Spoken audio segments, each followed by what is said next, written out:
Formula E is the world's first fully electric racing championship, with 16 races being held around the world. Ahead of the first race of the Formula E season in Brazil, Jaguar TCS's preparations are well underway and have not been without their challenges. Our very special championship-winning team photograph. I met with team principal James Barclay for a look around and to find out more. But to start, I asked him to explain just what Formula E is.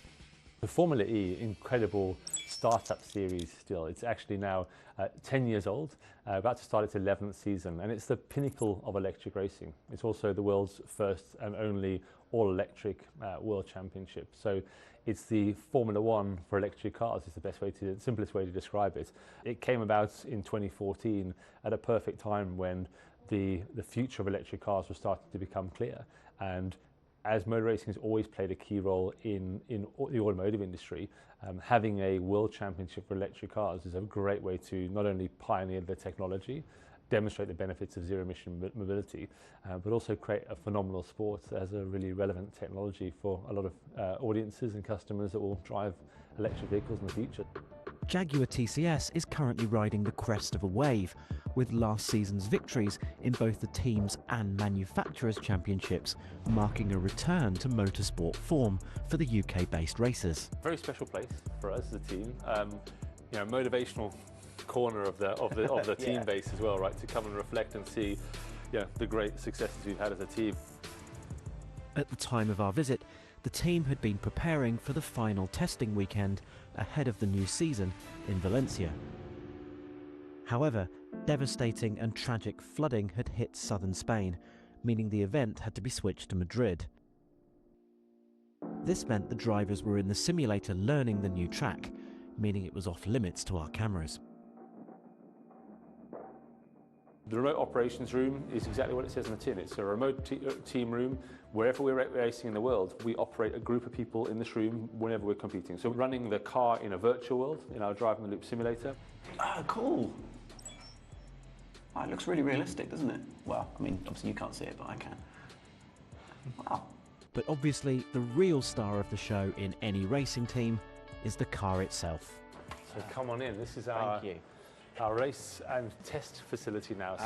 This is where the magic happened. Firstly, bodywork, as you can see, it's what we call a single-seater car. So you have a place for one driver to sit in the middle. Some racing cars have space for two drivers, or by the regulations, so defined as a single-seater. That also means we have open wheels.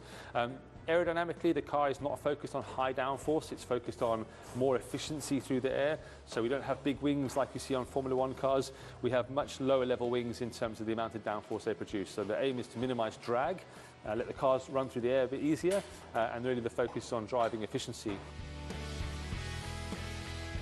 You talked about aerodynamics and stuff there. I mean, I imagine in terms of weight, because of the batteries and things, that these perhaps are heavier than perhaps, say, a traditional Formula One car, for example? So it's a really great question, actually, because this Formula E car, this Generation 3 Formula E car, is actually around 100 kilograms lighter than a Formula One car full of fuel. So, from our point of view, a really, really great example of battery technology reducing in weight.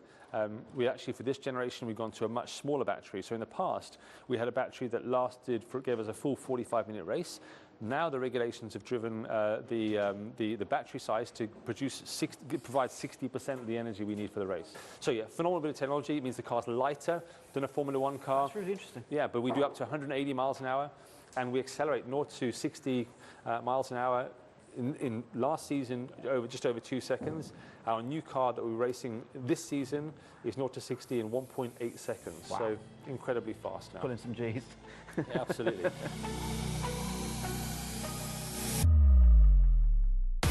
Formula E cars are semi-standardised, and all teams' cars use the same chassis, battery and tyres.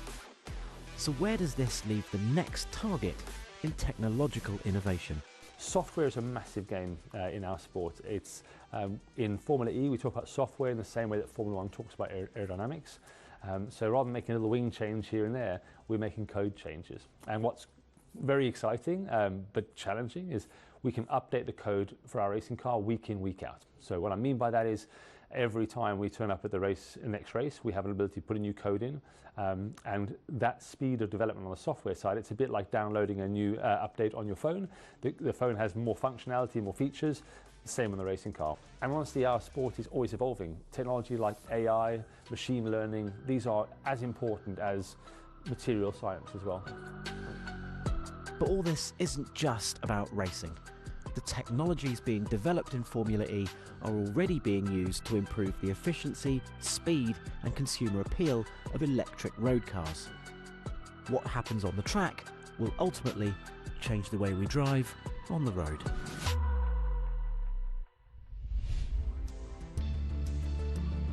Welcome back to Cybathlon, one of the most inspiring tech competitions I get to go to.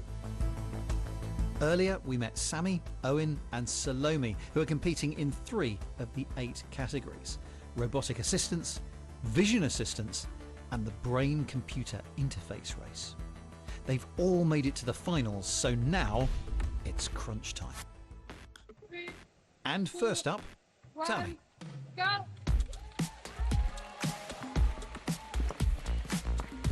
While the other pilots in the race are using wheelchairs with robot arms, Sammy has to control his chair plus the 2 hounds using just his mouth and his breath. After an early drop on the first task, Sammy and the dogs complete the next few challenges admirably, and they really do test his precision controls.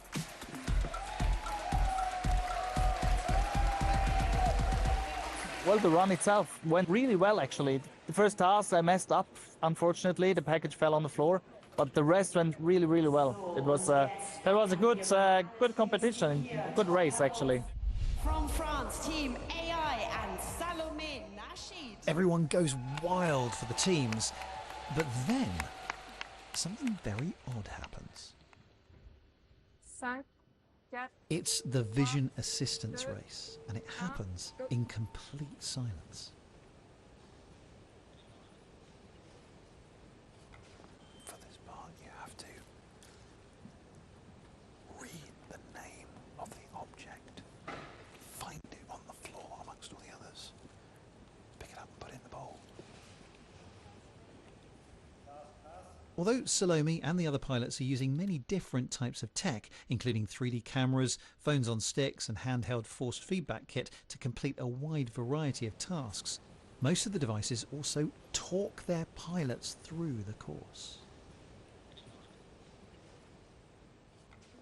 On the second run, I was more confident, but something very stupid happened. It happened that the Bluetooth of the audio cask was disconnected.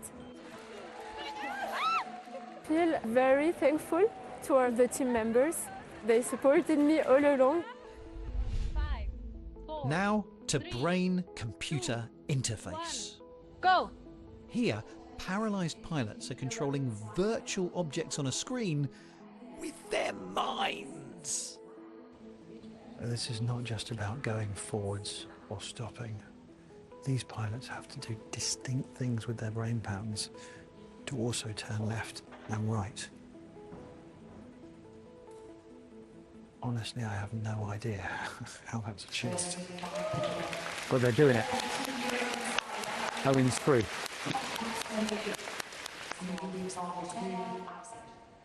This is real precision control now. Moving the cup so it's perfectly under the ice dispenser. Amazing. But there is one team that's approached this event differently, and it really shows. While the other pilots are wearing caps which detect brainwaves through the skull, Phil, competing remotely from the US, has 4 electrode arrays implanted in his brain. And the difference, well, it's enormous. Came close, but close is never good enough. Philip from the States, that's just amazing technology. Like. So that's a clear difference between having implants and having external sensors. That's the difference between chess and graph. Right. It's a different world. Would you say that is the future? Nobody's queuing up for implants, so this setup is the future. Non-invasive technology. that you can pop on your head and work with the world around you, manipulate your environment. So Owen was fourth, Sammy picked up bronze for the robotic assistance race, and Salome finished the vision assistance final in second place, taking home the silver. My hope is that people are going to be more aware of disability, but also aware that even when we are disabled, we can do many, many things.